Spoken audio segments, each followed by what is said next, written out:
My Bastard Prince, karya Daasa.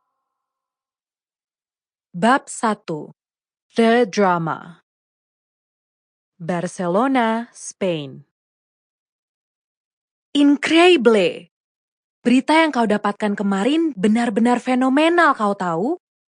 Itu sempat menjadi trending topik selama beberapa jam dan terus disiarkan oleh banyak stasiun berita hingga sekarang. Ucap Clarissa kepada Anggi yang sedang berjalan ke arahnya. Anggi Putri Sanjaya, wanita berambut coklat dengan warna mata biru kehijauan itu, hanya mengangkat pundaknya sembari tersenyum, mendengar ucapan penuh rasa antusias temannya.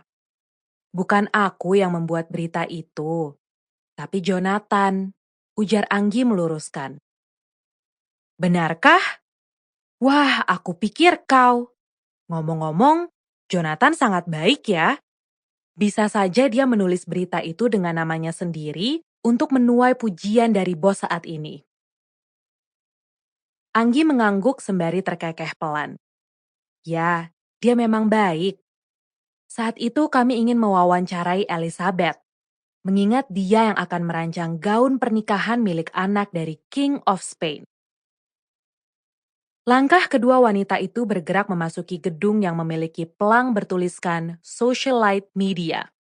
Setelah itu, baik Anggi dan Clarissa sudah masuk ke dalam lift untuk naik ke lantai di mana ruangan mereka berada. Lalu Jonathan tanpa sengaja melihat Angeline. Lebih tepatnya, dia melihat Angeline baru saja keluar dari butik milik Elizabeth bersama dengan CEO perusahaan minyak bernama Rafael. Jelas Anggi lebih lanjut. Wow, jadi dia memang benar-benar masih hidup. Aku sama sekali tidak tahu bagaimana arah pemikiran orang-orang kaya itu. Clarissa berkata dengan nada heran. Kenapa mereka berbuat hal bodoh, di mana salah satunya membuat semua orang berpikir jika mereka sudah mati? Apalagi si Angeline itu, dia benar-benar ratu drama. Aku bahkan masih ingat jika dulu dia juga sempat membuat kehebohan dengan tiba-tiba menyatakan diri keluar dari dunia musik, sahut Clarissa. Anggi terkekeh pelan. Bunyi yang menunjukkan jika lift sudah berhenti di lantai yang tepat membuat mereka melangkah keluar setelah pintu lift itu terbuka. Ya, tapi bukankah kelakuan absurd mereka yang seperti itu yang memberi kita makan? Ujar Anggi di tengah kekehannya. Mereka melakukan hal bodoh dan kita butuh berita. Jadi, kebodohan mereka sama saja dengan makan siang bagi kita.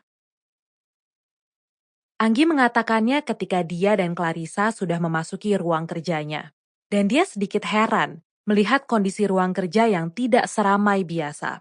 Orang-orang terlihat tenang, padahal biasanya berisik sekali. Sebuah sapaan dari arah kanannya membuat Anggi terlonjak kaget. Jadi, kebodohan kami adalah makan siang untukmu, Nona Sanjaya, ucap suara bariton itu. Anggi menoleh dan ia mendapati seorang lelaki bermata biru sedang menatapnya tajam. Tubuh lelaki itu mengenakan setelan kemeja mahal yang terlihat sangat pas di tubuhnya. Sementara bibir lelaki itu mengatup, seakan sedang menahan amarah. Tapi lelaki itu sangat tampan, seakan dirinya adalah sosok yang keluar dari lukisan para dewa Yunani. Rahangnya terlihat tegas, sesuai dengan matanya yang tajam, rambut hitam legam, dan juga tubuh tinggi tegapnya. Angeline Neiva Stefano mengumbar kebohongan akan kematiannya.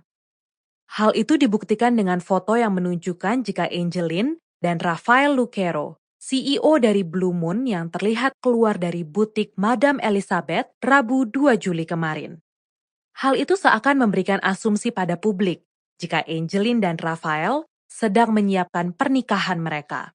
Dan kemungkinan besar, kebohongan tentang kematiannya digunakan untuk menutupi fakta akan pertunangan Angeline dengan Javier Leonidas, pewaris Leonidas Industri yang gagal pasca berita mengenai pelecehan yang sempat Angeline alami sewaktu kecil diberitakan media. Atau lebih tepatnya, berita tentang kematiannya Sample complete. Ready to continue?